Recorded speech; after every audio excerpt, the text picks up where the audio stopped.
Sige po, tayo po'y dumako na sa pagpapahayag ng mensahe ng salita ng Panginoon for this morning. Kami pong mga doktor, lagi kaming on call.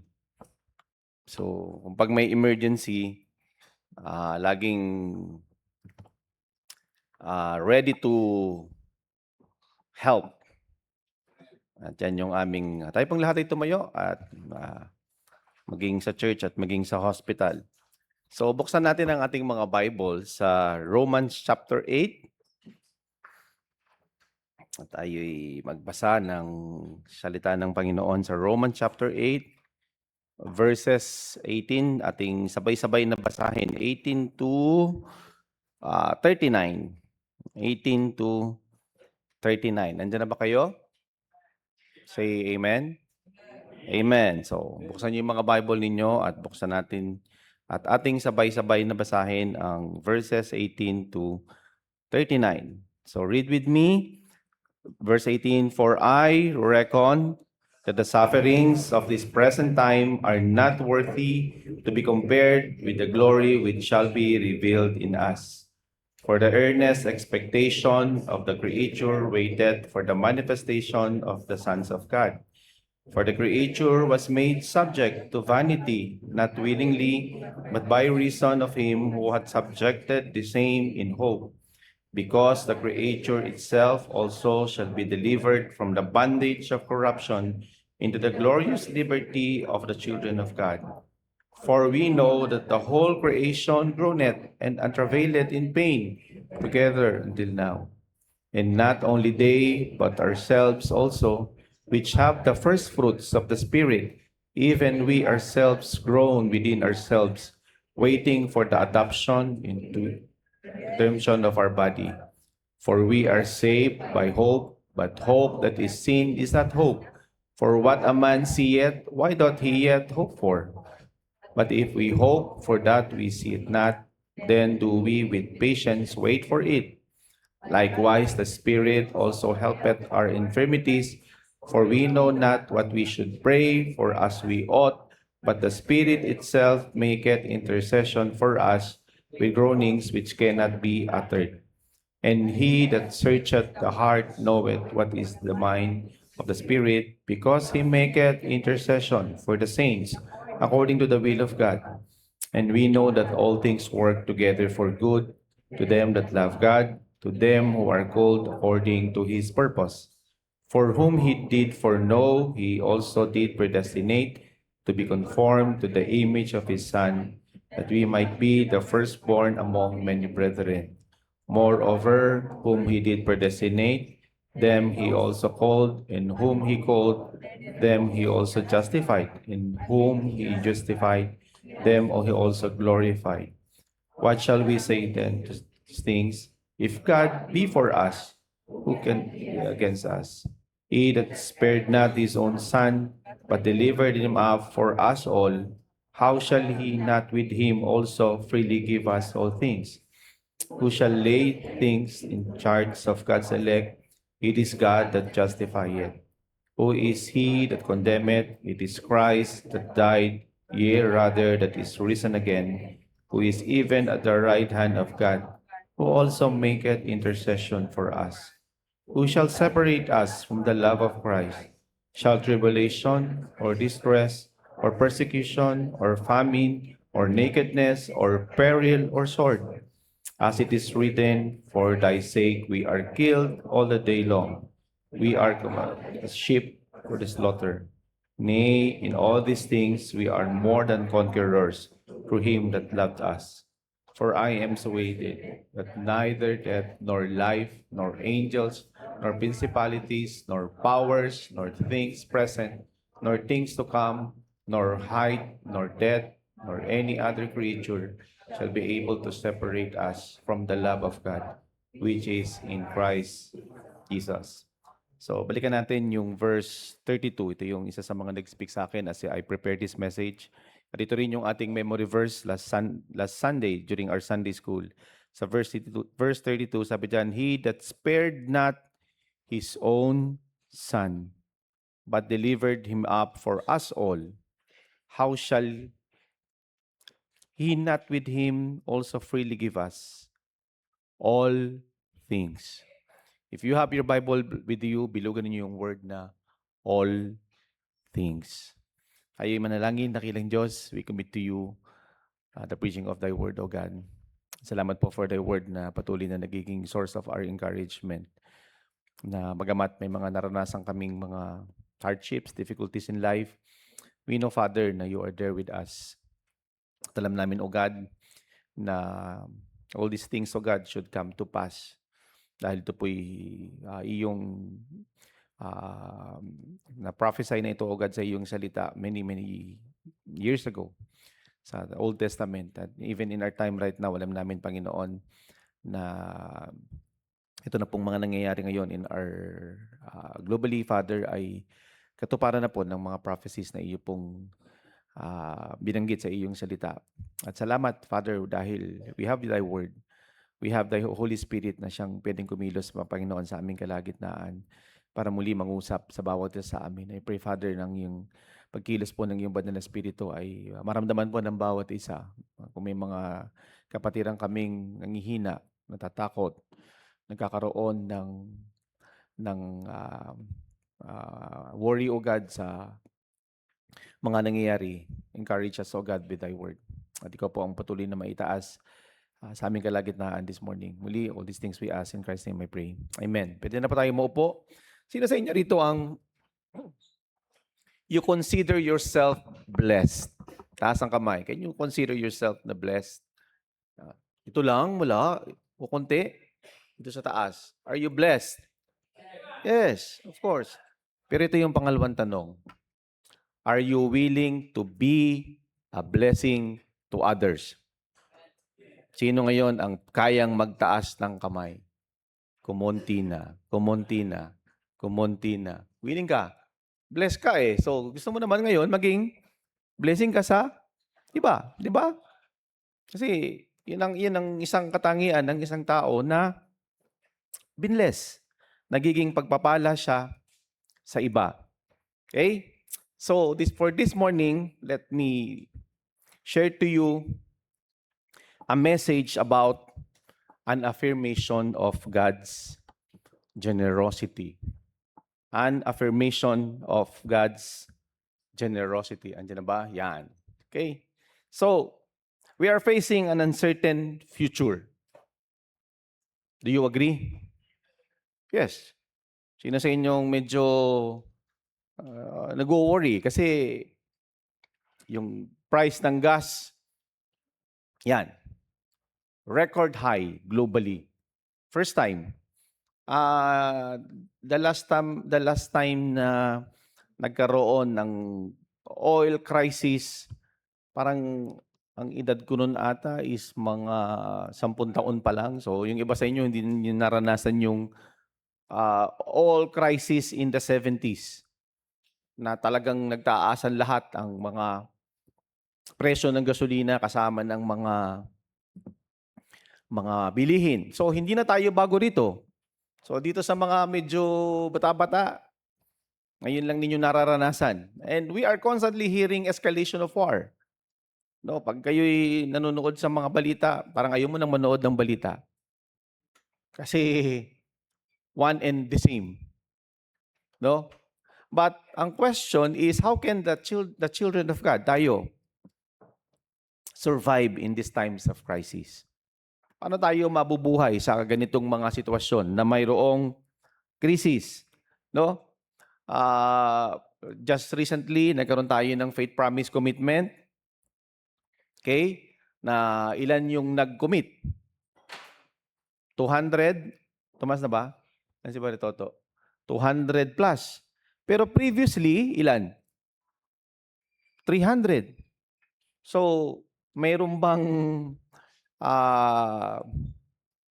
pagkakataon sa ibang mga member na nag-worry sila to commit kasi may krisis? Diba?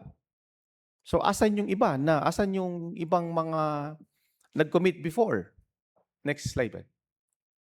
So, and we need to understand na the reason why our faith promise commitment is increasing because we need to support additional foreign missionaries. So we have 36. Imagine kung may mga 36 additional foreign missionaries tayo na we will support and kukunti lang ang nag-commit at hindi pa natin na-reach yung ating pinagpe-pray na amount, what will happen to those missionaries? Hindi niyo ba nare-realize why mayroong pangangailangan for our faith to increase, for our commitment to increase? Because we want to be a blessing to other people. Basically, yun lang naman yung reason why we have the faith promise commitment, the mission program of our church na ilang taon na natin itong ginagawa for so many years. So, maybe yung ibang mga kapatiran natin, ibang mga members ng church, and even siguro yung ibang mga affected talaga totally by this crisis, nag-hesitant sila to step up. Hesitant sila to exercise their faith. Pero, mga kapatid, I want to encourage you this morning. The Word of God has the answer. No?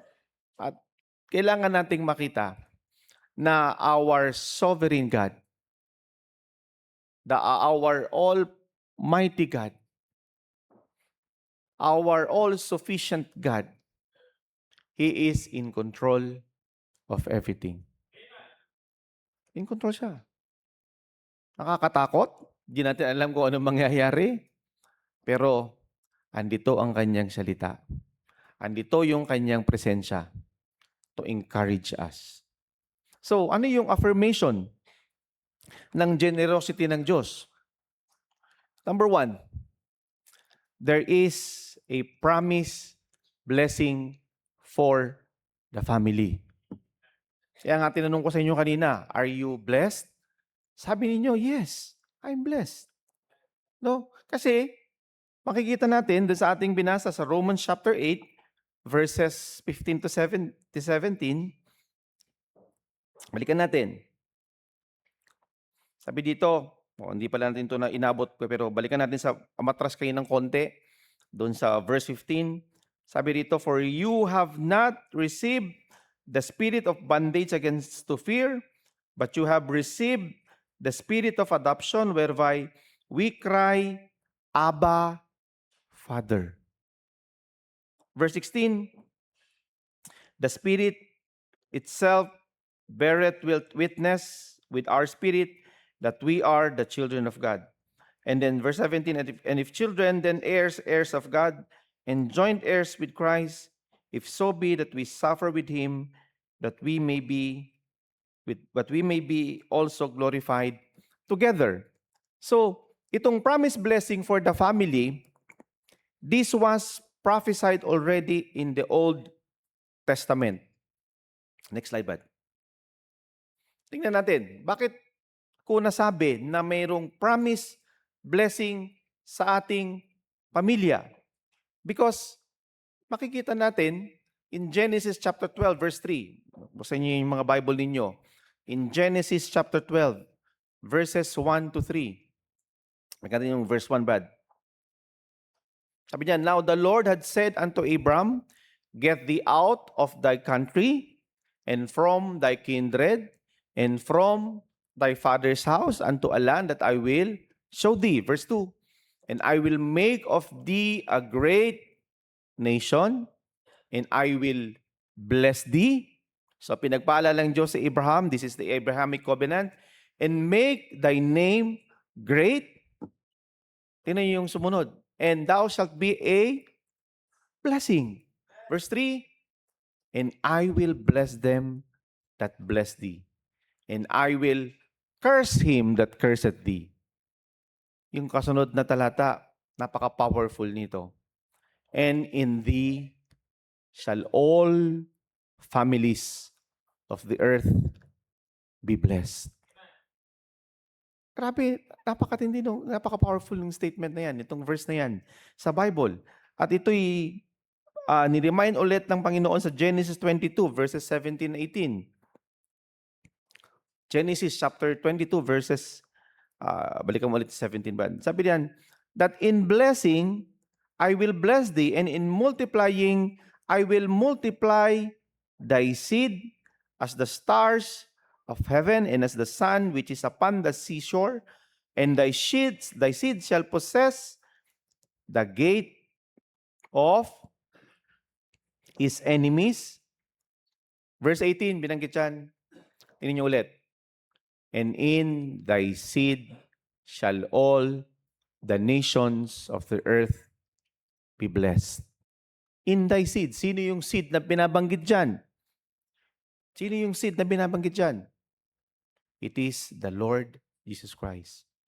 But pagbabalikan natin ang kwento ng bansang Israel, bakit nagkagulo? Bakit nagkaroon ng hindi naayon, hindi na-fulfill yung plano ng Diyos in the Old Testament? Si Abraham, he obeyed his voice. Pero yung mga sumunod, anong nangyari? Ipinasa ng Diyos ang kanyang judgment sa bansang Israel dahil hindi sila sumunod. Pero itong si Abraham, binanggit dyan, dahil sa kanyang pagsunod, pinagpala siya ng Panginoon. So what is that to us right now? Ano itong kahalagahan nitong nangyayari sa bansang Israel right now? Yung nakikita ninyong kaguluhan sa bansang Israel, fulfillment yan ng prophecy in the Old Testament. Ang Jewish people, they are the recipient of the land and blessing promised by God to Abraham. Ito yung Abrahamic covenant. It has a historical significance in our time right now. Yung mga nangyayari ngayon, nakaguluhan sa bansang Israel, yung hindi pag-acknowledge ng bansang Israel sa Panginoong Jesucristo as the Messiah, mayroon niyang malaking impact right now sa bansang Israel. No? But as promised by God dito sa Abrahamic covenant, they will occupy the land God has promised to Israel. Yan ang mangyayari. Yan yung nakasulat. Yan yung pangako ng Diyos na kailangan niyang tuparin sa bansang Israel. Kasi ang ating Diyos ay tumutupad sa kanyang pangako. Okay? So, binanggit the promised blessing for the family. So, ito'y sa bansang Israel. So, yung mga nakikita nyo, nababalitaan nyo na ang center of attraction right now globally is the nation Israel. No? Kaya nga ang US, ganun na lang ang kanilang support sa bansang Israel kasi alam nila ang salita ng Panginoon. Na kailangan kampihan natin at ipanalangin ang bansang Israel kasi sa kanila nanggaling ang seed of blessing. Ngayon, when they rejected the Lord Jesus Christ, kanino ito ibinigay? Sige nga, sa mga Bible school students, sa mga hentil. Sino ang mga hentil? Tayo. Tayo mga kapatid. Tayo ang nakatanggap ng pagpapala na nirefuse ng bansang Israel. So this was fulfilled in the New Testament. Next bad. Natupad itong muli sa bagong tipan. So, ang mga Kristiyano in our generation right now, and even in the past, yung mga naligtas after ng death, burial, and resurrection ng Panginoon, tayong lahat are recipient of the fulfillment of this prophecy na God will bless every family. So may pagpapalang naghihintay sa bawat isa at naging partaker tayo of God's blessing when we trusted Christ as our Savior. Save ka ba? Partaker ka ng blessing pag ikaw ay ligtas. Kasi yung nireject ng Israel, tinanggap natin, tayo ngayon ang tumatanggap ngayon ng pagpapala. So walang dahilan para hindi pagpalain ng Diyos ang kanyang mga anak. Bakit? Pinangako yan sa Old Testament. Na-fulfill yan in the New Testament. Kaya nga, we embrace the promise of redemption to restore us in God's fold. Let's look on Ephesians chapter 2, verse 12. That at that time you were without Christ. Ito yung buhay natin dati. We were aliens from the commonwealth of Israel and strangers from the covenants of promise. Sabi diyan, having no hope.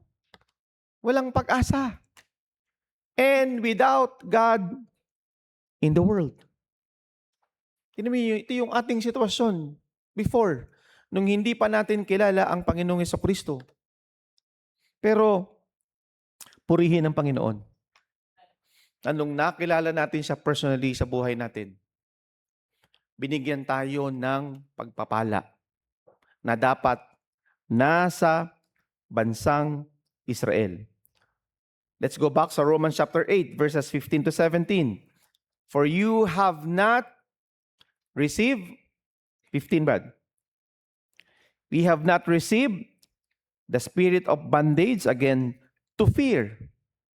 Hindi raw tayo binigyan kasama ng presensya ng Panginoong Hesukristo sa atin. If you will look, itong Romans chapter 8, ito'y tungkol sa role ng Holy Spirit sa life ng isang mananampalataya. At sinabi dito, for ye have not received the spirit of bondage again to fear, but you have received the spirit of adoption whereby we cry, Abba, Father. And verse 16, the Spirit itself beareth witness with our spirit that we are, tayo daw ay, children of God. Anak na tayo ngayon ng Diyos. And verse 17, and if children, kung tayo'y anak, then heirs of God, and joint heirs with Christ, if so be that we suffer with Him. Hindi po ibig sabihin na pag ikaw ay na kay Kristo na, hindi ka na makakaranas ng pagsubok. Hindi yan garantiya na pag ikaw ay iniligtas na ng Panginoon, wala ka ng paghihirap. That time will come. Pero habang nandito tayo sa lupa, ang difficulties in life, trials, kailangan nating pagdaanan lahat. Hindi ko kayo tinatakot, huwag kayong matakot. Bakit?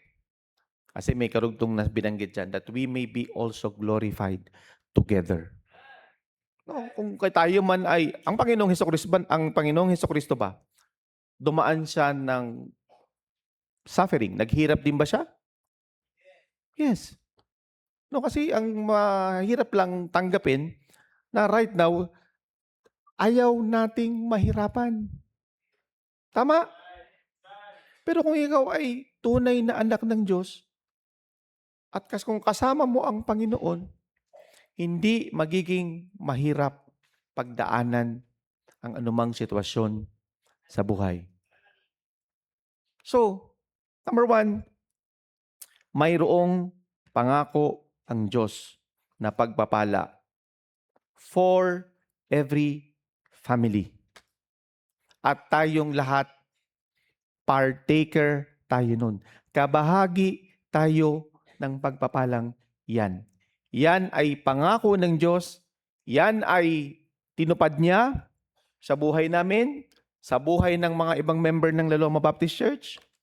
At gusto namin na kayo rin na mga bagong generation ng ating church, you will be able to enjoy that blessing. That blessing na ipinangako niya sa kanyang salita. Actually, yung presensya pangalan ng Panginoon sa ating buhay, pagpapala na yan. Pagpapala na yan. Malaman lang natin na tayo'y eternally secured, pupunta tayo sa heaven. What a blessing. Maraming mga tao, walang ganong ini-enjoy na pagpapala. At kaya mamaya, be a blessing to others. Yung mga tao, yung mga nagtaas kanina ng kamay na you are blessed and you want to be a blessing, malalaman natin mamaya yan. Pagbabalik kayo sa ating soul winning. Diyan natin mapapatunayan na you are truly blessed by God. At ngayon, you are willing to be a blessing to others. Kasi pinangako, di ba? Seed. Yung seed, ang Panginoong Jesucristo, na kailangang i-share din natin sa iba. I-share na din sa iba. Kasi yung ibang tao, gusto rin nating tumanggap ng pagpapala. Eternal life na kailangan nilang tanggapin.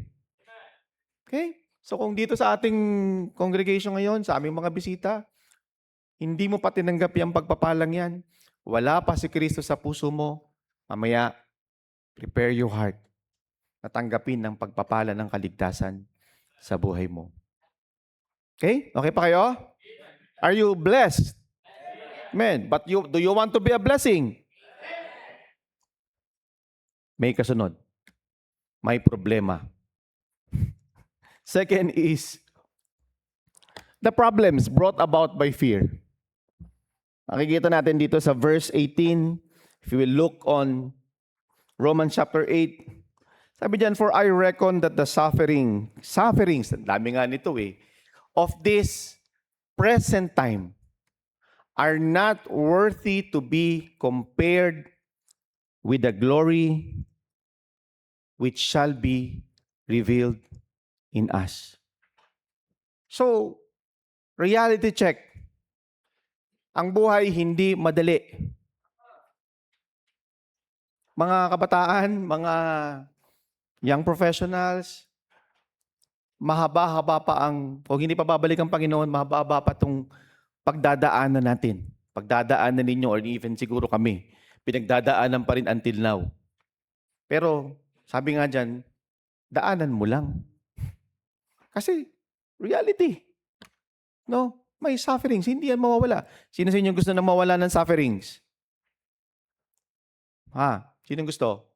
Kukunin ka na ng Panginoon pag sinabi mong, ayoko na. Lord, kunin mo na lang ako. No.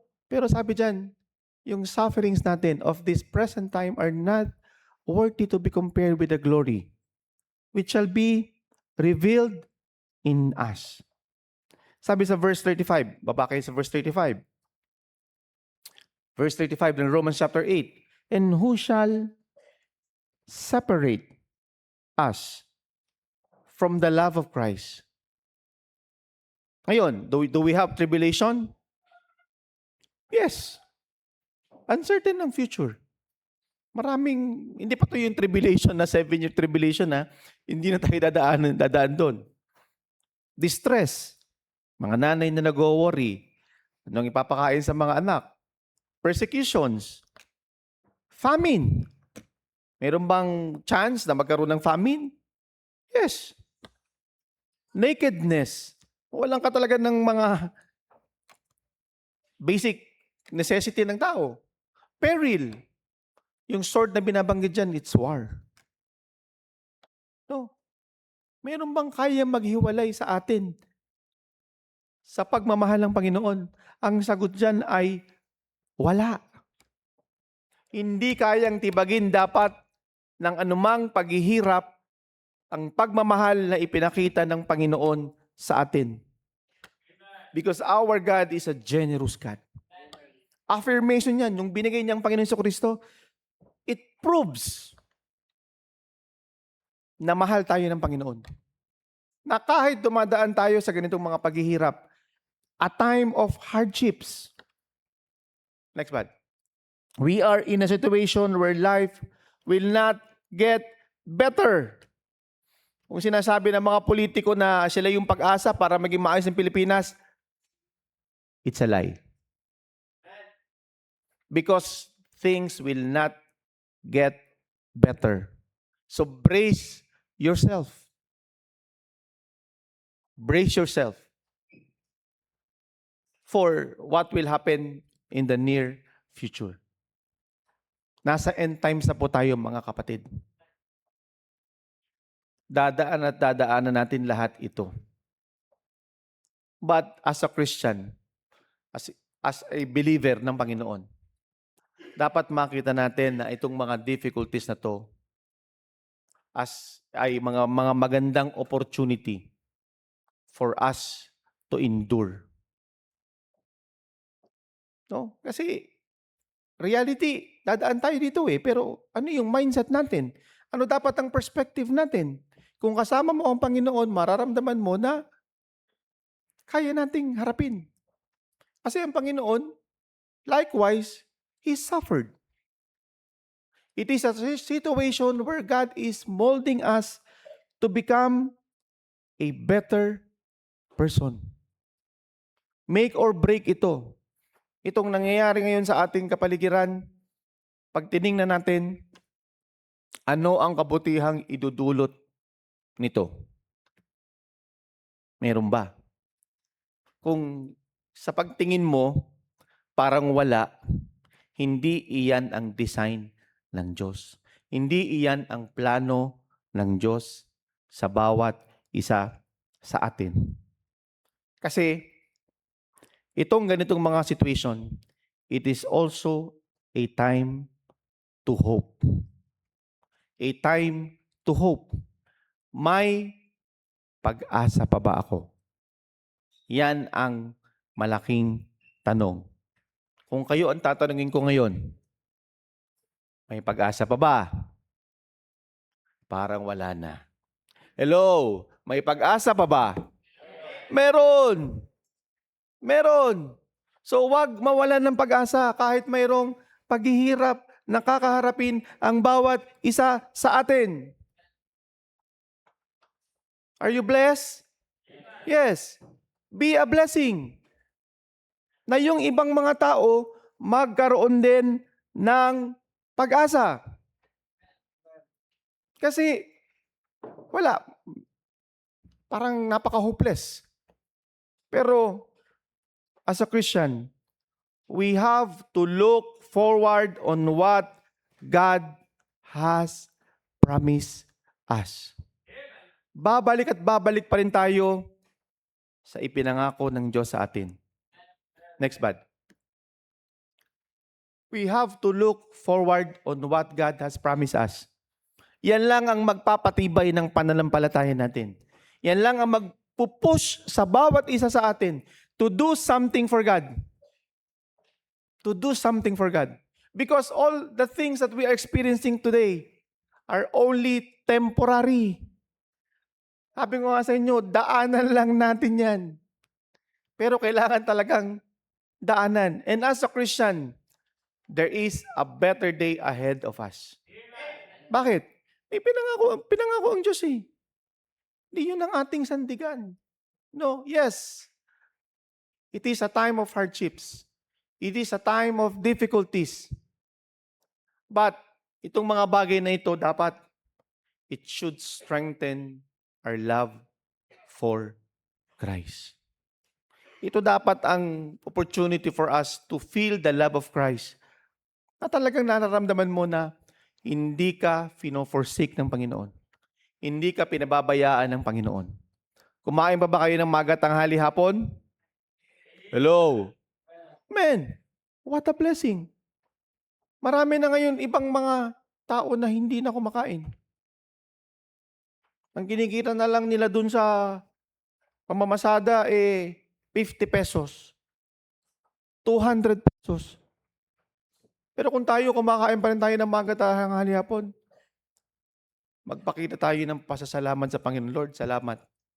May kinakain pa rin ako. Alam mo kami, sa amin din doon sa bahay namin, hindi kami takot. Kasi kayang pakainin ng Panginoon yung pamilya namin. Meron kaming libre dong papait.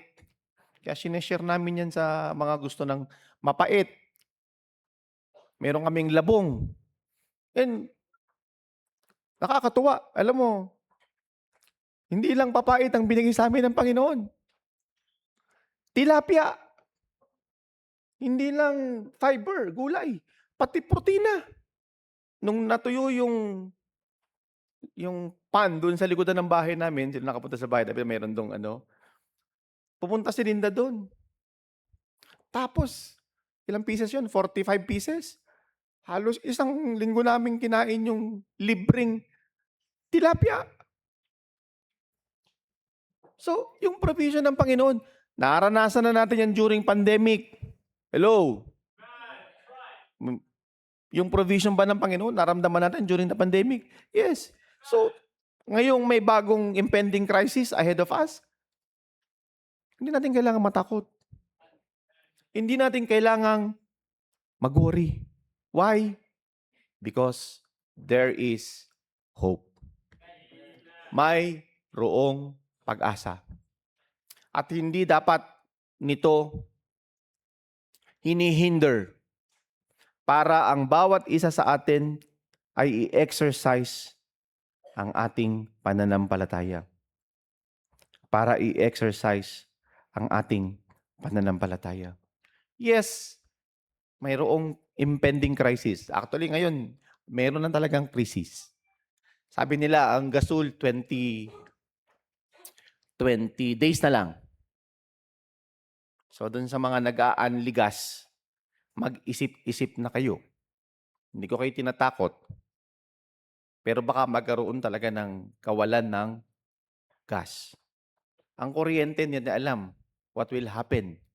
Pwede itong tumaas pa hanggang sa magkaroon ng brownout. Sana, pag-pray natin na huwag umabot sa ganun.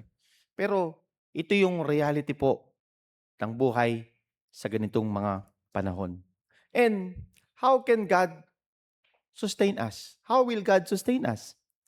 Mayroon pong process of building our finances.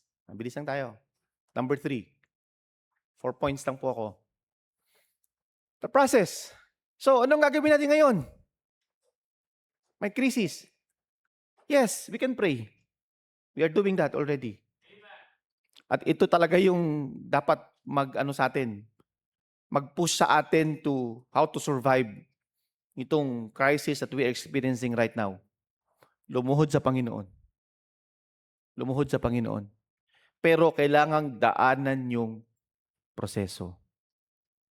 Maliban sa pananalangin, mayroong nilaan ng salita ng Diyos how to survive in times of crisis. Paano i-build ng Panginoon yung finances natin? Kukunti ang biyahe ni Brother Harold. Kukunti ang tindang tinapay dahil baka wala nang gamitin na harina.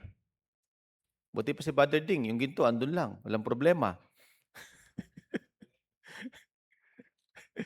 Pero sa iba, paano i-build ng Panginoon yung finances natin? Yung resources natin sa panahon ngayon ng krisis. Kasi hindi naman pwedeng pray ka ng araw, tapos pag maghapon ka na nanalangin, tapos wala ka namang ginagawa. So, kailangan, we need to work hard in these trying times. Hello? Parang ayaw nyo atang makasurvive eh. We need to work hard in these trying times. So God already started a work in each and every one of us. Philippians 1:6, tingnan niyo.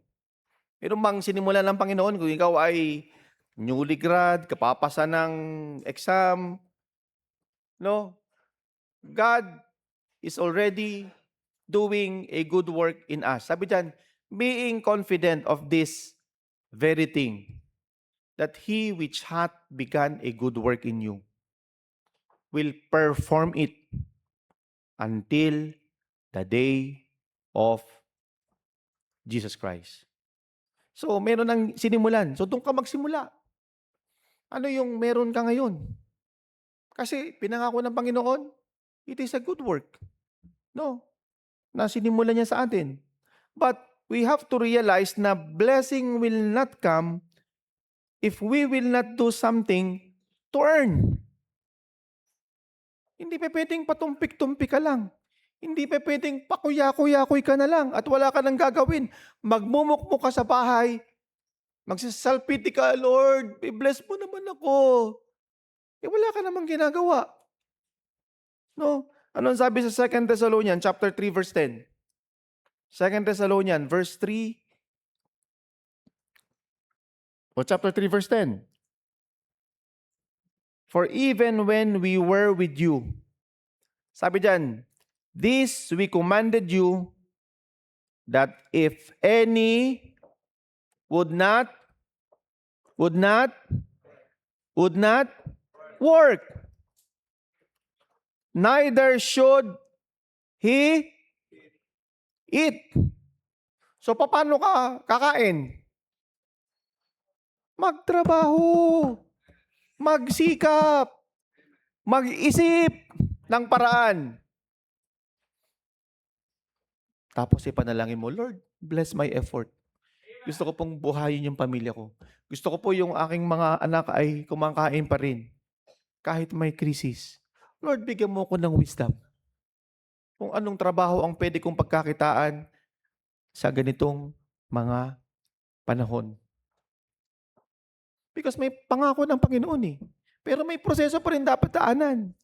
Mayroon pa rin tayong dapat gawin sa pang-araw-araw na pamumuhay natin. Hindi yung nakatunganga lang tayo sa bahay at walang ginagawa. So we need to work hard. God is expecting that good works should be seen in us as an evidence of our salvation.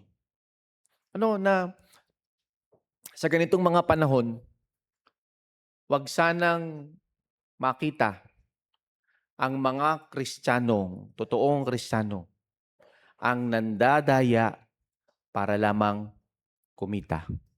At sasabihin, pinagpala ako ng Diyos, may blessing ako. Pero yun namang pinagkakitaan, hindi sa tamang paraan. Tingnan niyo yung 2 Timothy chapter 3 verse 17. 2 Timothy chapter 3 verse 17. Ano dapat ang nakikita sa buhay natin? Yung ating patotoo na yung man of God may be perfect. Nagmamature tayo sa ganitong sitwasyon kasi dinadaan tayo ng Panginoon sa sufferings para daw maging perfect. Thoroughly, truly furnished unto all, nasabi dyan, good works. So kung meron mang tao na dapat kakitaan ng mabuting gawa sa ganitong mga panahon, sino dapat yon? Ang mga Kristiyano. Kasi kung tayo talaga totoong ligtas, kinakikitaan tayo ng kabutihan. Mabuting gawa sa buhay natin. Titus chapter 3 verse 8. Titus chapter 3 verse 8. This is a faithful saying, and these things I will that thou affirm constantly. Kailangan patunayan natin, palagian, that they which have believed in God might be careful to maintain good works.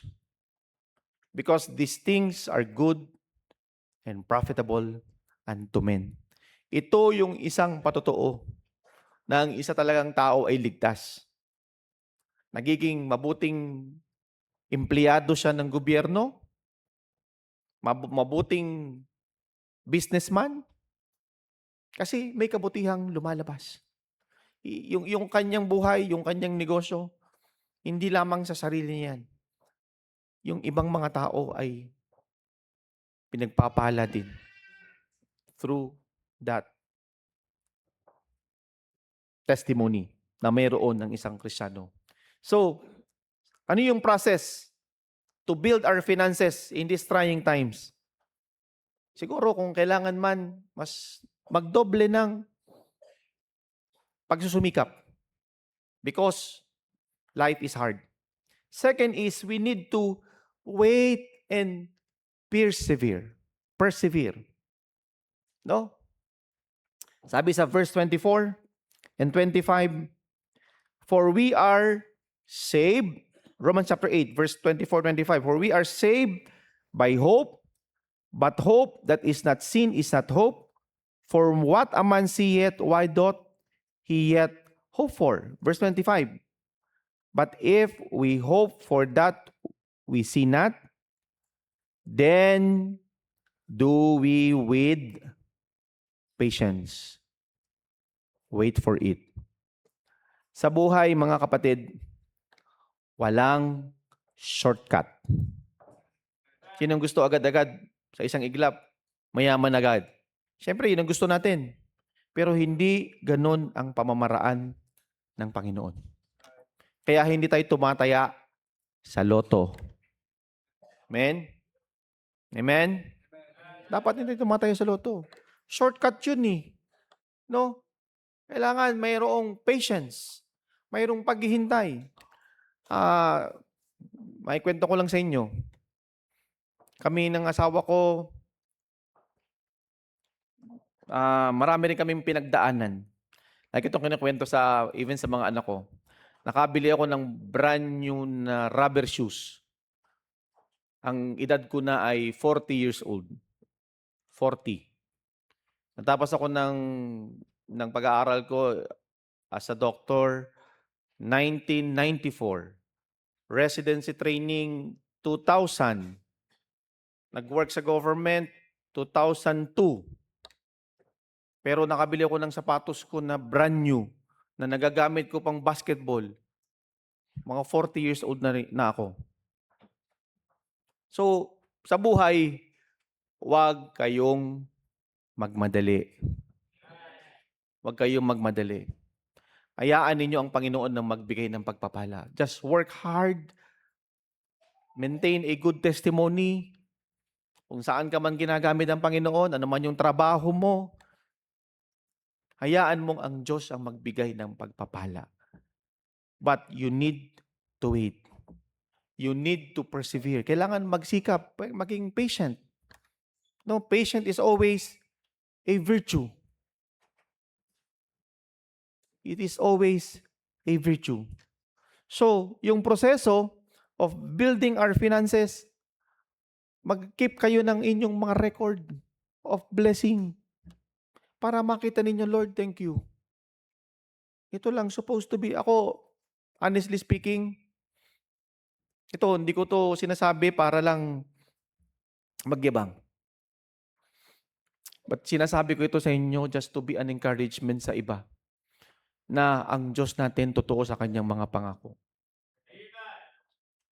Yung salary ko, yung sweldo ko dito sa hospital where I'm working right now, nasa ano na yan? Siguro more than 90%. Nasa faith promise ko na yan. Tumaas ang gas. Wala na iwan. Pero nung nire-review ko yung mga record ko, yung tinitingnan ko yung account ko, pambira parang hindi nababawasan. Paano nangyari yun? Something na I cannot explain. Pero it is God who is working. Kung kakikitaan lang tayo ng tamang pagdaan dun sa proseso na ibinigay niya sa atin, huwag tayong magmadali. Huwag tayong mandaya. Maging honest tayo sa ating mga trabaho. Wait for God to bless your life. Kasi iyon yung process. Iyon yung process. Ano yung una? Mayroong promise that God will bless. Pero kahit may pangako, mayroong problems.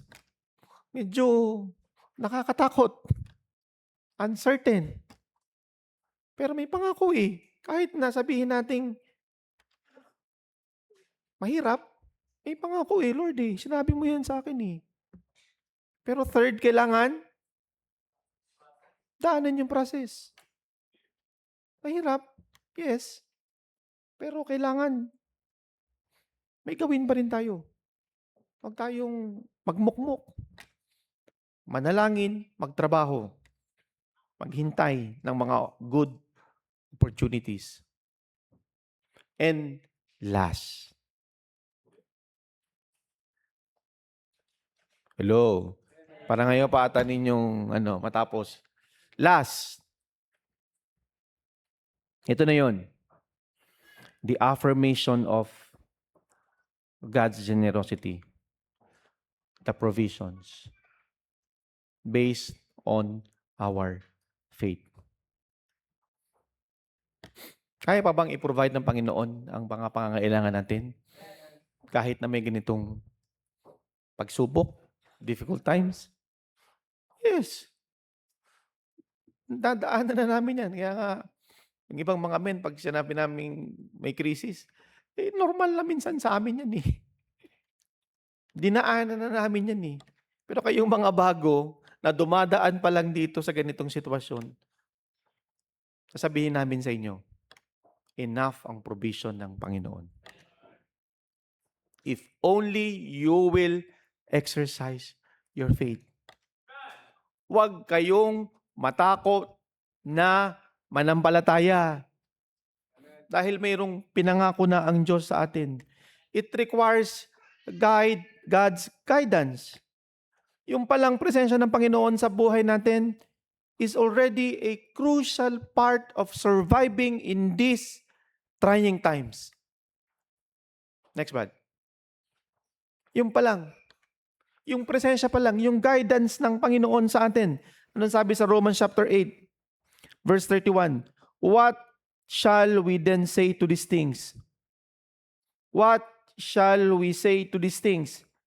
If God be for us, imagine, honest ka, nananalangin ka, nagtatrabaho ka, kasama mo ang Diyos dun sa trabaho mo, sa business mo, who can be against us?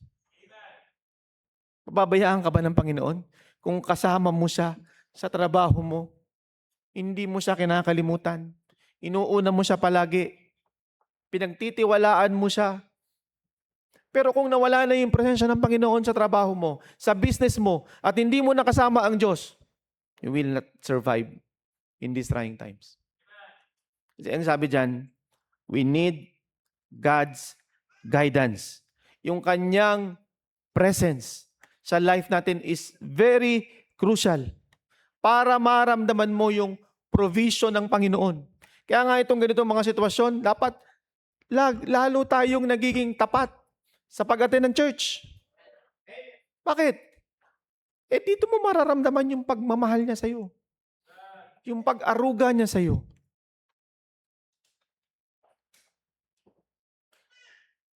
Dapat, the more na mayroong krisis, the more na dapat tapat ang bawat isa sa atin to be in the church. Serving the Lord. Because dito natin mararamdaman yung kanyang provision. In times of crisis, we can be sure of God's provision. Lalong-lalo na if our desire is to be a blessing to others. If you are blessed, be a blessing to others. At kung ipapanalangin mo, Lord, bless me more so that I can be a blessing to others.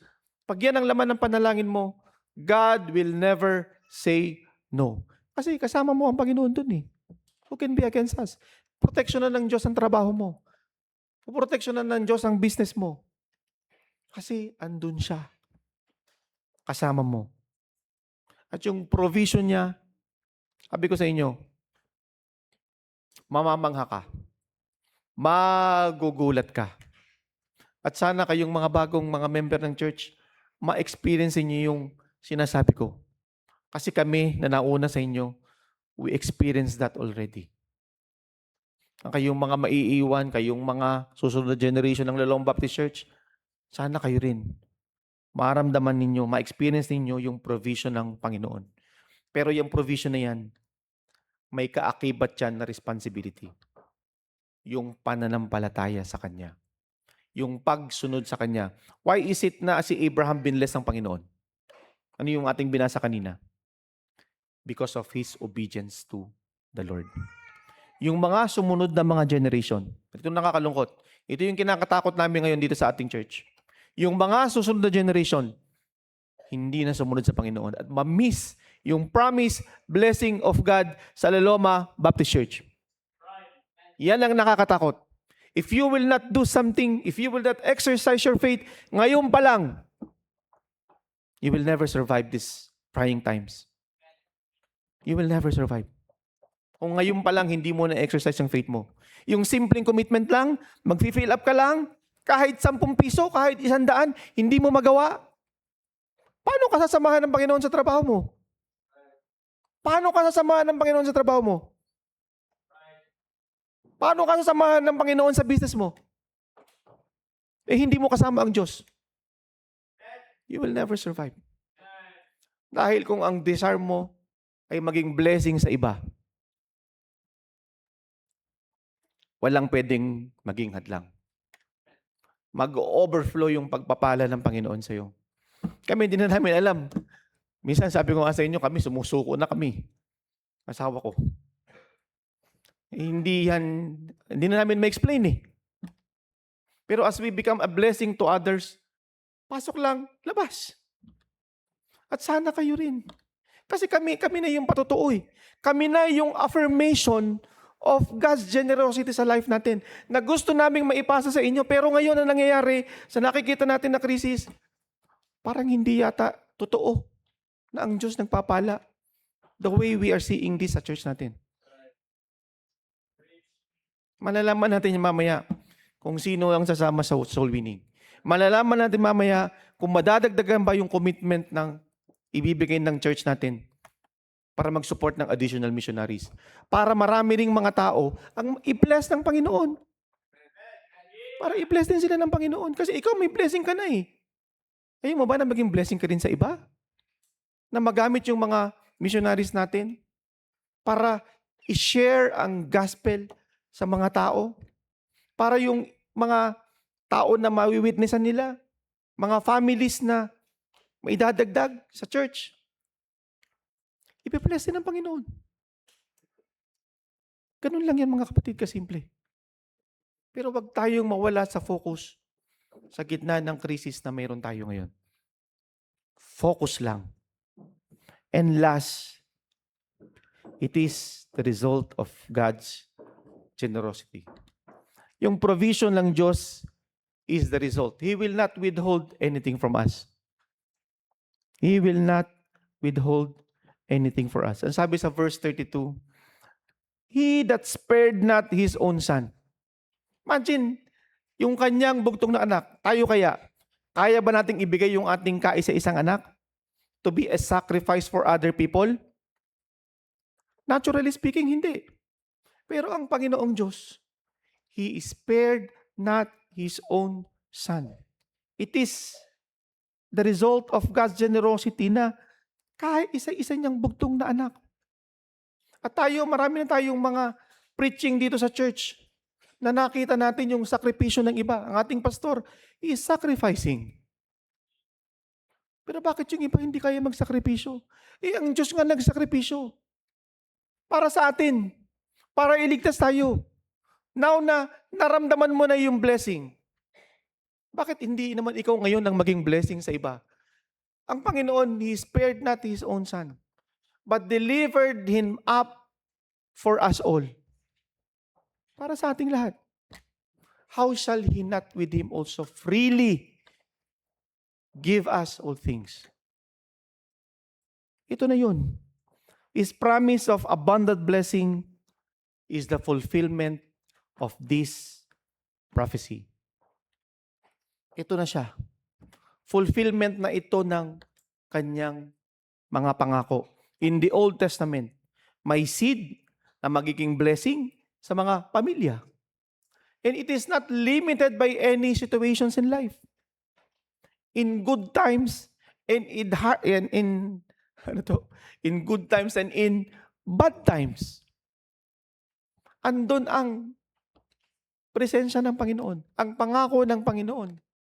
And any Christian who steps up by faith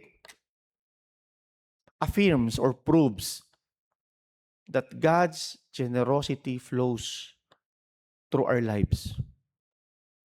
Is God generous to you?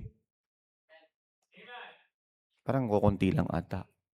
Ano ibig sabihin ng salitang generous? When you're talking about generosity, it's more than money. You are giving more of something. More of something. Hindi lamang yung pera. Hindi naman kailangan ng Panginoon ang pera natin. Marami na siya. Pero ang kailangan niya, yung commitment natin. Yung buhay natin. Yung bahagi natin. Para lamang ma-fulfill ang kanyang wonderful plan. Yung kanyang wonderful plan. At kung hindi ka mag-step up by faith, hindi ka magiging kabahagi sa pagpapala na ipinangako ng Diyos, makakat yan. Yung generosity ng Diyos makakat sa buhay mo, sa pamilya mo. At wala nang ibang mag-i-enjoy. I've seen this sa a lot of families. Marami ng mga pamilyang dumaan sa Loloma Baptist Church. Brother Maning knows this. Mga Bible college students, Bible school students, mga mag-asawa, nawala na. Nakat na yung promise, blessing sa kanyang pamilya. So, nag-enjoy, nagkaroon ng trabaho na maganda, kumita, pero hindi nagpatuloy. Ang desire ng heart natin, mga kapatid, is kahit sa gitna ng krisis, magpatuloy tayong maging pagpapala sa iba. Because the more we will sacrifice for others, the more we will allow others to be blessed sa life natin, the more God will bless our life. At sana, makita natin, kayo mismo, kami nakita na namin yan. Patuloy pa rin namin nakikita yan sa buhay namin. Pero kayo ng mga bagong mananampalataya, na ngayon pa lang nakaka-experience ng pagpapala ng Diyos, sabihin ko po sa inyo, ang salita ng Diyos ay totoo. Yung pangako niya ay totoo. Nakakita na namin yan for so many years sa buhay namin as part ng Loloma Baptist Church. At gusto namin kayo rin ma-experience yung pagpapala ng Panginoon. An affirmation of God's generosity. In conclusion na. Hello? Parang wala pa ata. Parang gusto nyo hanggang alas 11 tayo. Life ahead may be difficult. Agree? Agree. Yeah. Wala. Ay sabihin natin matapos ang all crisis ngayon, hindi naman kaganda eh. Hindi kaganda. Meron pa rin. Pero yung Panginoon natin, nakasama natin, na nagbigay sa atin ng pangako, andyan lang siya. Sa ganitong mga krisis, the more nating ma-experience ang pangako ng Diyos. Life ahead may be difficult, but we could always rely on God's promises. He watches over us and sees what good will arise from these difficult times. Romans 8:28. Tingnan nyo to. Ito yung isa sa mga life verse ko. Always go back sa Romans chapter 8, verse 28. Ito yung pinakang puso ng Romans chapter 8.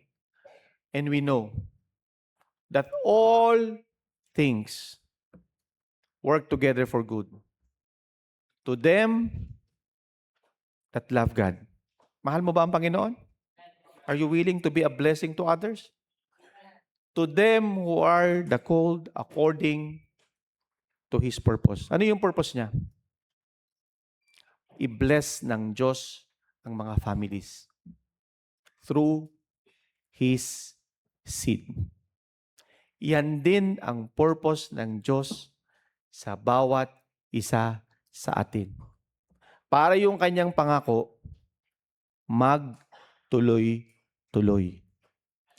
Kahit na may problema, kahit na may difficulties, kahit na may hardships, tuloy lang tayo. Pero you need to step up your faith. Kailangan mong magpakita ng pananampalataya. Kung hindi ka pa talaga kinakikitaan ng pananampalataya, now is the time.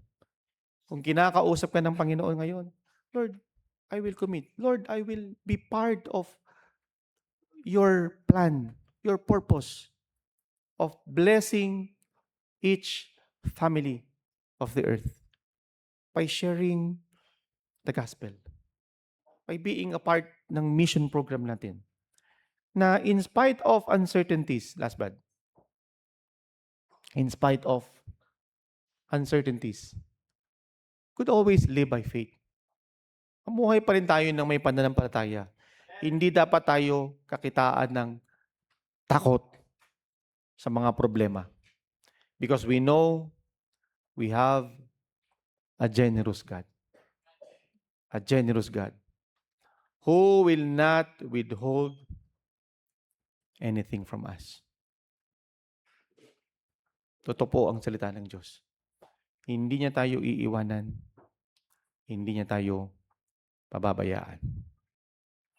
Kahit na may mga problema ahead of us, He will always be there to be with us. Tayo pang lahat ay tumayo at tayo magsara sa panalangin. As the piano plays, I would like to extend this invitation to each and every one of us. Tayo magsara sa panalangin. Dakilang Diyos, salamat po sa aming natapos na service for this morning, sa preaching ng iyong salita, sa mga pangako, Panginoon, na iyo pong binagkaloob sa amin. Bless mo po, Panginoon, ang aming invitation ngayong umaga. As the piano plays, dito po ang aming dalangin sa inyo. In Christ's name I pray. Amen. So as the piano plays, ano yung mensahe ng Panginoon sa iyo? Why not you kneel down? Come forward o kneel down sa inyong upuan. Sabi mo sa Panginoon, Panginoon, bless mo naman yung life ko. Tulungan mo ako, Lord. Hindi ko alam yung what is ahead of us. Minsan sabihin mo sa Panginoon, Panginoon, hindi ko dali alam ako anong gagawin ko. Pero I know na you are there with me. Dahil ako po'y anak mo. Kung ikaw ay totoong anak ng Diyos, hindi mo kailangang matakot. All you need to do is to exercise your faith. Exercise your faith. Kneel down to God. Talk to God. Lord, bless me so that I will be a blessing to others. Yun lang. Yun lang yung panalangin na yun na gusto nating marinig ng Panginoon sa atin. For God to answer our prayers. Pag yan ang panalangin mo, it will never be hard for God to answer your prayer. Kahit na mahirap. At kung ikaw naman, hindi ka pa talaga sigurado ng pagpunta sa langit, wala pa si Kristo sa puso mo, would like to open the invitation. Gusto mong tanggapin ng Panginoon, meron ba? Dito sa taas, meron ba? Meron ba? Meron ba? Kung hindi mo pa kilala personally si Jesus Christ as your Savior, meron ba?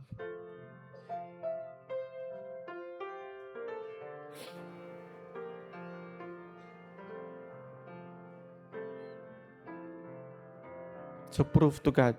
I-affirm ninyo na our God is a generous God. May being a blessing to others in soul winning and in support of our mission program. We still have the commitment form, the commitment card doon sa likod. If God touch your heart, kahit may crisis, you want to increase your faith, get the card. Lord, I will support. Dahil gusto kong ma-bless din yung ibang mga pamilya.